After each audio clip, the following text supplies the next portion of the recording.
Thank you for joining me in my alphabet series. My name is Shelly Hitz. I am the artist behind yourcreativeadventure.com, and I'm the author and creator of the Brush Strokes Workbook. That's what we're going to be using today to go over the lowercase b. And I'm going to be using the Tombow Fudenosuke hard pen in this video. This is one of my favorite pens. I really like this pen. And we're going to be using the workbook to break down the letter B, then to trace the entire letter together, and then to do it on our own. Basically, you have the 2 strokes with the B. Anytime there's a plus mark in my workbook, it means you need to lift the pen. And so there's 2 different strokes, and it shows you with the arrows which ways to go. So let me just show you and kind of talk you through these strokes. So you're going to have the loop there, and then you're going to come. There's various ways to do a lowercase b. This is the style that I have chosen, and you have the ascending loop there, and this is almost like a backwards oval.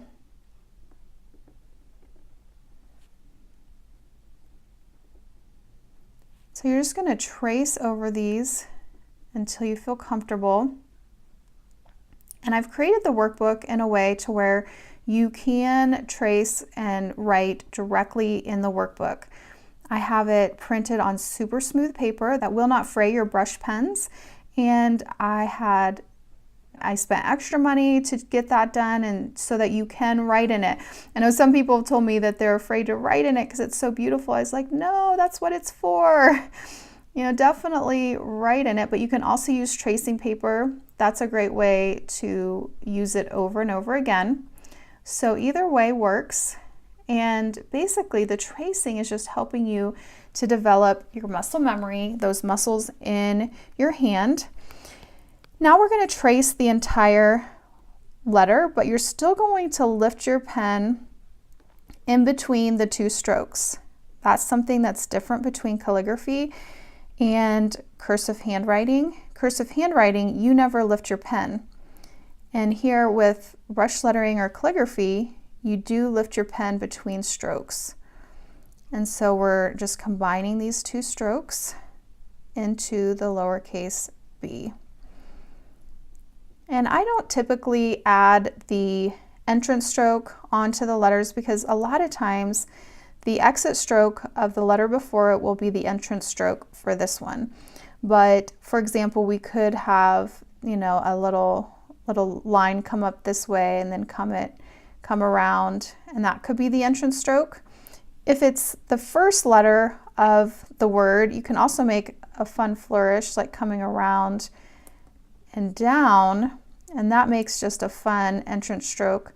I have an entire section in the workbook on flourishing, and it's very comprehensive, and so I think you'll really enjoy that. Once you get the basics down, the flourishing is the last step of my lettering ladder system, which I teach you in this workbook. And so just relax, just allow yourself to relax, but try to go slow, because that way you can really focus on these transitions, and you can really try to work on getting your thicks and your thins. So we're going thin up, there's a transition, thick down, we're going thin up, thick down, thin up.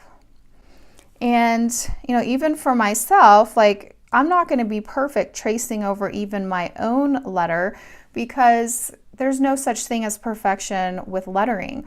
That's one of the charms, is that it's not perfect. If you want perfect, then use a computer generated font, right? But you're just getting the muscle memory and the basic strokes and getting an understanding of that. And then you can come down here to step 3 and you can do your own practice with those same strokes and kind of go from there. You're taking off the training wheels and you're starting to work on that. But again, you know, you want to try to go slow. The tendency is to want to go fast because we're just used to writing fast with our handwriting. But this is different. I want you to think of it like illustration. So it's like drawing or illustration, and it's more precise. There's definitely certain things that you're looking for. You're wanting to get those transitions from the thick to the thin, and you're getting a certain look. And so it's very different than handwriting. And I actually go through some of the top mistakes that you can make in the workbook. And one of the mistakes is thinking of it as handwriting instead of calligraphy or lettering. And so we're just kind of practicing here and getting our B's all in line. And even after you've been lettering for a while, you still need the practice. I still need the practice. So I want to share an encouraging quote with you. James Joyce says, "Mistakes are the portals of discovery." And so that's something, to think about. Like, I may never have discovered, this fun entrance stroke had I not, made a mistake and accidentally done something.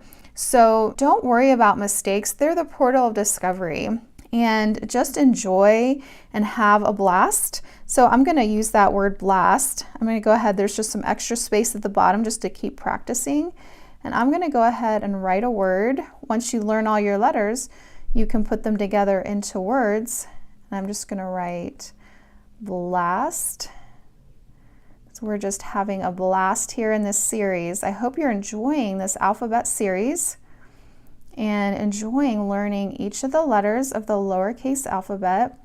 You not only learn the lowercase alphabet, but you also learn the uppercase alphabet in my workbook, the Brush Strokes Workbook, as well as so much more. It's 168 pages with everything you really need to know about lettering.